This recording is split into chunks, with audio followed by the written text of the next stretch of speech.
దేవునికే మహిమ కలుగును గాక. ప్రియమైన దేవుని పిల్లారా, ఈరోజు దేవుడు మనకి ఇచ్చిన వాగ్దానము రండి కలిసి ధ్యానించుకుందాం.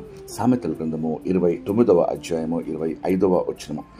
భయపడుట వలన మనుషులకు ఉరి వచ్చును, యెహోవా యందు నమ్మిక ఉంచువాడు సురక్షితంగా ఉండును. ఎంతో శ్రేష్టమైన వాగ్దానము. గమనించారా?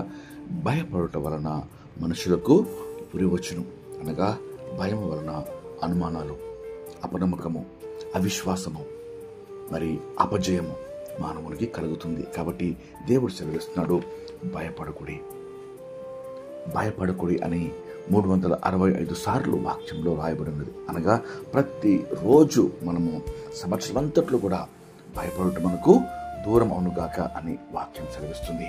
మరి దేవుని వాక్యం చూడండి, మత్తయి సువార్త 10వ అధ్యాయంలో 30వ వచనము. మీ తల వెంట్రుకలన్నీ లిఖింపబడి ఉన్నవి కనుక మీరు భయపడకూడి, మీరు అనేకమైన పిచ్చుకల కంటే శ్రేష్ఠులు కారా.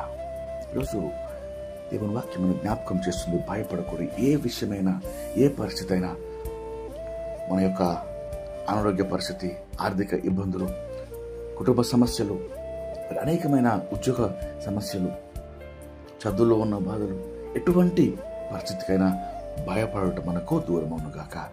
యెహోవా యందు విశ్వాసం ఉంచి నమ్మకం ఉంచివాడు సురక్షితంగా ఉండునని వాక్యం సెలవిస్తుంది.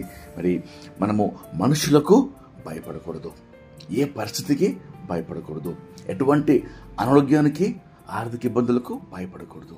మరి ఎవరికి భయపడాలో వాక్యం సెలవిస్తుంది. చూడండి, మత్తయి సువార్త 10:28వ వచనంలో, మరియు ఆత్మను చంపనిరక దేహమునే చంపువారికి భయపడకుడి, కానీ ఆత్మను దేహమును కూడా నరకంలో నశింపజేయగలవానికి మిక్కిలి భయపడుడి.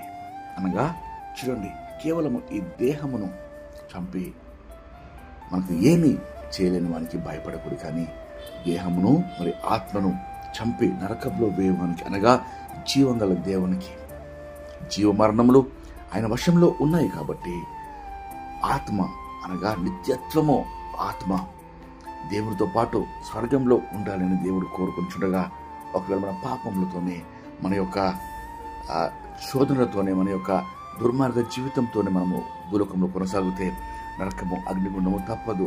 దేవునికి వేరై ఉంటే దేవునితో మనము నిరంతరము జీవించలేము. కాబట్టి శరీరమును, ప్రాణమును, ఆత్మను నరకంలో వేయవానికి మిక్కిలి భయపడుడి, కానీ మనుషులకు కానీ, పరిస్థితులకు కానీ, ఏ విధమైన సమస్యలకు కానీ భయపడవద్దు అని దేవుని వాక్యం తెలుస్తుండగా రండి కలిసి ప్రార్థన చేసుకుని ఈ వాగ్దానం పొందుకుందాం. ప్రార్థన. మహాపరిశుద్ధమైన మా ప్రియమైన పరలోకపు తండ్రి, మీరు ఇచ్చిన శ్రేష్టమైన వాగ్దానంకై మీకు ఎంతో స్తోత్రమయ్యా.